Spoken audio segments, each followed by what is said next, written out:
Your Honor, I was asking about the jail time credit. Since this was a refiled case, I believe there's an extra day. So, Your Honor, we would agree to 5 days jail time credit. Okay. thank you, Your Honor. With that, we are ready to proceed to sentencing. Your Honor, we would ask the court to consider judicial release in this case. We know that there's mandatory prison. In his prior OVI in 2014, he received a 2-year plus the mandatory minimum of 3 months. I was going to ask the court for an 18 to 24-month prison sentence that would encompass that 24 days. Obviously, the license suspension and fine are mandatory. But what I was going to ask the court, given the fact that his history is over such an extended period of time, putting him in prison, he'll do his time, he'll be a model inmate, he responds to rules other than the OVI laws very well. He's very likable. I'm sure that people will like him when he's down there. But it's not going to do him any good. He could get his GED while he's down there. He can take programs. But being in prison, those programs aren't nearly as qualified as, say, an IOP or any other programs that would be something that could immerse himself in here. And that would give the court the opportunity to supervise him, have him do programs, but also make him productive, get back to work, get back to his family under that supervision. But he still has to pay the penalty, which would be incarceration.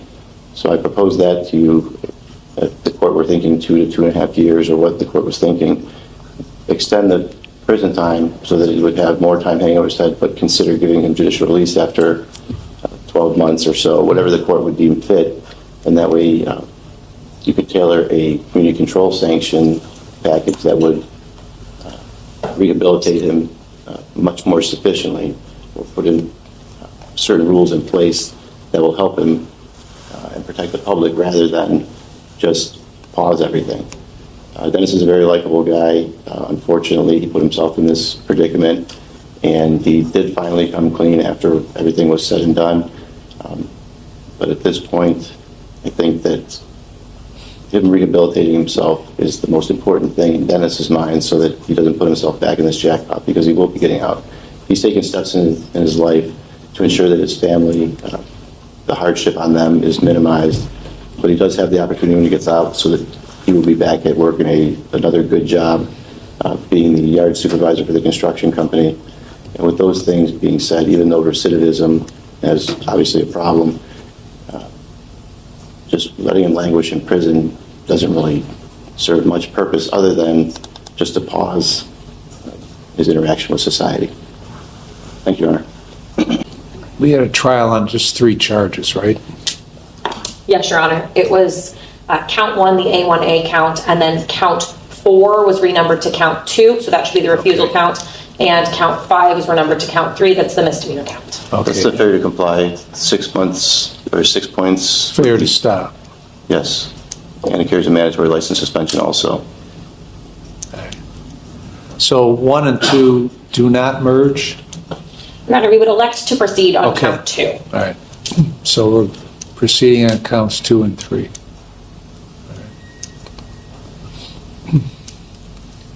All right, Mr. Boyd, what do you want to tell me?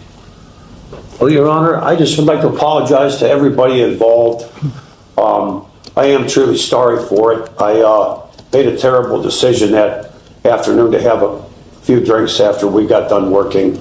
I didn't think I was that impaired, but like the prosecutor said, that it does delay your reaction time and those types of things, and it was just a terrible mistake on my part. I just like to apologize. After I got out of my last one, a lot's changed for me. I went back to work. I reestablished my credit. We bought a house, and I was doing everything that I was, supposed to be doing. And my wife and I, we have a great relationship. I'm a grandfather now, and I just like to have you take that maybe into consideration for the sentencing. The question is, why have you been doing the same thing over and over again for 30 years?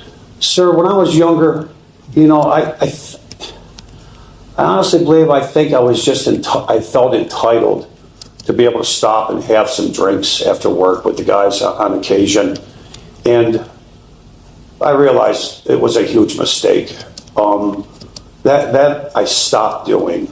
I honestly did. I don't hang out in bars or anything like that. I just go home, spend time with my family. I don't very rarely hang out with friends anymore. I just hang out with my family, and that's, I would say, the biggest change for me in the last 10, 12 years. You know, before I was just hanging out with my friends all the time. When I get out of jail, I have a job offering. One of the guys called me that I used to work with and wished me luck in court, and he's offered me a job. He says, when you get out, he says, all we have to do is get you to and from, and you'll have a job when you get out. Don't even worry about work, and so I can get squared away with my fines and restitution and whatnot. Doing what? There's a construction company. They want me to work in the yard, organize things like that, get trucks ready to go in the morning. Just a yard manager, more or less. Make sure there's inventory. Well, when you testified here at trial, you indicated that you hadn't had anything to drink until you got home, and then you killed a half a bottle or so of Jim Beam. Yes, sir. Which was not true, right? I did drink before I got on my bike. Yes, sir. So, with regard to that, you told Ms. Knaus that you were doing some additional stumps, and whoever wanted you to do these additional stumps brought a 12-pack, and you had 3 beers while you were yes, sir. filling those stumps, right? Yes, sir. Okay. But you told Ms. Friend, the drug and alcohol evaluator, that you stopped on the way home and drank. No, I didn't. I don't remember telling her, sir. I don't remember saying that. Well, you've got 8 prior OVIs. One's a felony back in 2014. Yes, sir. And a physical control. These OVIs start in 94. You got a 94, 96, 98, 2000. 01, physical control in 05, 06, 08. And then you got a 6-year break. You get your felony in 14 in Geauga. And now this thing has occurred in 24, so you have a 10-year break. So why did you have these breaks of 6 and 10 years between OVIs? Well, I had stopped drinking for periods of time. Like I said before, when I started drinking again, I would just go home. I wouldn't. That's all I would do. Well, hopefully you've gotten to the point where you can quit bullshitting yourself that you're okay to drink as long Yes, as you're sir. at home or anywhere else, because obviously you didn't do that. Yes, sir. You didn't confine it to that. So, I don't know, this seems like first of all, you got lucky that nothing else happened. Okay. Second of all, this is all so unnecessary. Yeah. All right, anything else you want to say?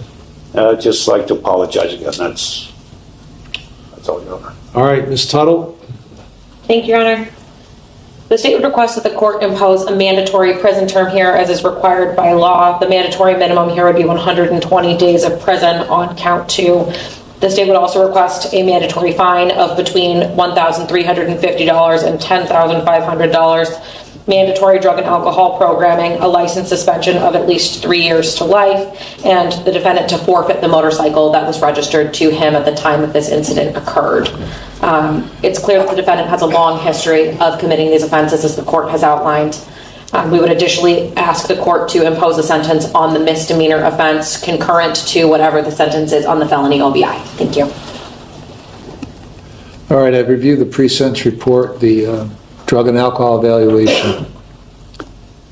I've listened to Mr. Boyd, listened to counsel, considered all the provisions of 29, 29, 11, 12, and 13.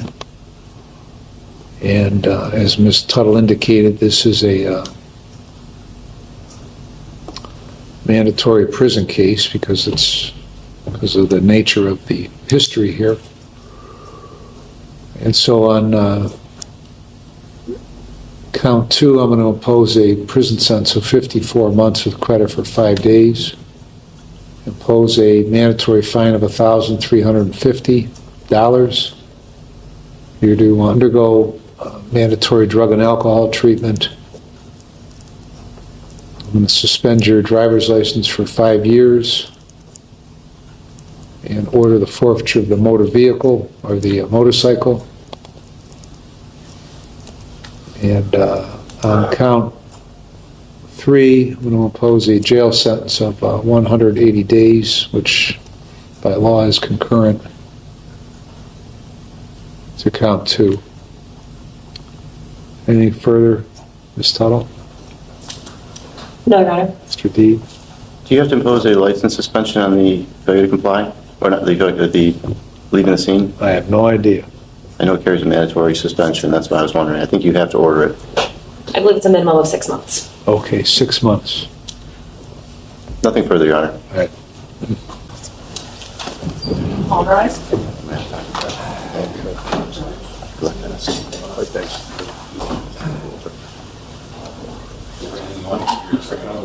Yeah.